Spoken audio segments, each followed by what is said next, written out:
A Seek Reality online member asked, "When will the world end?"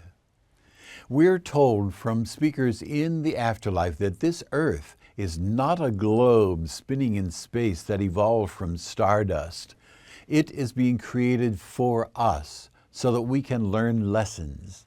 You needn't worry about when the world will end. In this video, I explain why we know that's true.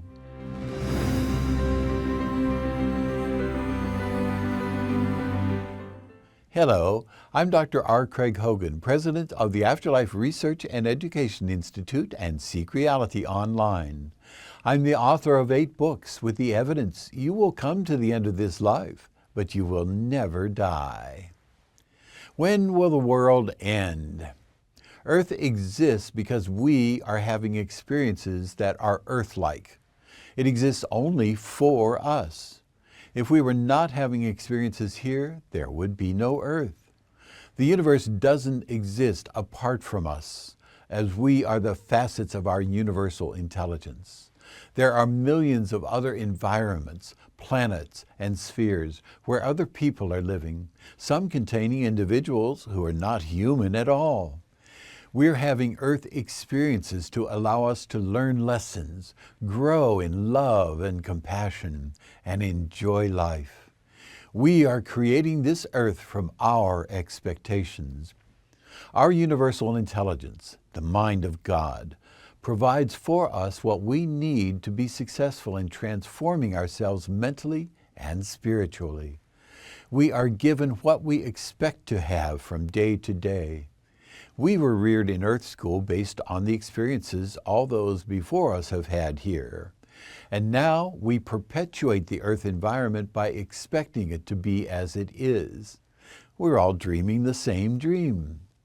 When there are no more people to dream this dream, Earth will simply not be experienced. It will never be destroyed. It never has existed independent of people's minds and spirits, and never will exist without having people to experience it. I refer to Earth as the current dream, but of course it's much more vivid than our nightly episodes of dreams.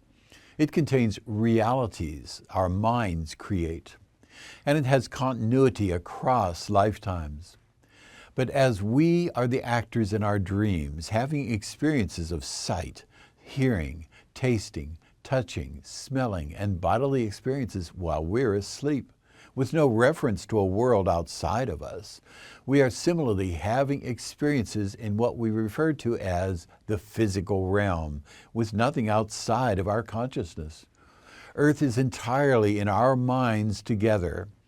When we go on to the life after this life, we will simply transition into another realm we'll be experiencing together. It also will exist in our collective minds because we're having experiences there. Earth will never go away because it doesn't exist apart from our consciousness.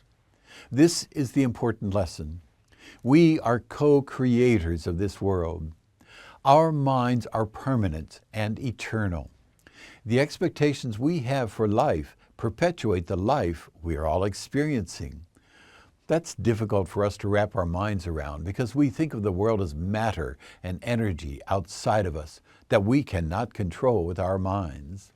This understanding is different from the notion that we could use psychokinesis to move objects with our minds, or that we could become wealthy just by using affirmations that supposedly would bring wealth into our lives. These concepts are based on a supposition that there is a physical realm outside of our minds. There is no physical realm apart from our minds. We are creating this reality together based on what others have created for us. This reality is mental and spiritual. We share the same reality because our minds expect it to be as it is, based on what we have come to expect from shared experiences in childhood. Our parents, grandparents, and those before us had their expectations that created their common world. We inherited those expectations. If humankind changes its expectations for the nature of reality, reality will change. When Yeshua, today known as Jesus, said, "Truly I say to you, whoever says to this mountain, be taken up and thrown into the sea, and does not doubt in his heart, but believes that what he says will come to pass. It will be done for him. Yeshua wasn't saying we have the power to cast a mountain into the sea. That is the same as repeating, I am wealthy, will create wealth in our lives. He is referring to the reality that if we all believed a mountain could be cast into the sea, then that common belief would make it a reality. One individual's belief couldn't make that reality. The other 8 billion people on the planet don't believe mountains can be cast into the sea. If suddenly all people had the belief that a mountain could be cast into the sea, our common belief would create the world in which mountains move. But more importantly, Yeshua's message was not about mountains. It was about our lives in Earth School. He was saying, if you change your beliefs, you can change your life. We all have mountains in our lives that we wish we could remove. We have fears, doubts, anxieties, and all the other unpleasant feelings. We have control over our lives. We can cast those fears, doubts, and anxieties into the sea. We can't remove what is in the physical world. We have attached these negative feelings to, but we can remove the feelings from our lives. Maturing mentally and spiritually involves changing our perspective so that we realize if we have faith, we are controlling our lives. We can move mountains in our minds. So this earthworm will never go away. It never was a rock existing outside of us. People may stop having earth experiences, but the potential earth experiences would still exist.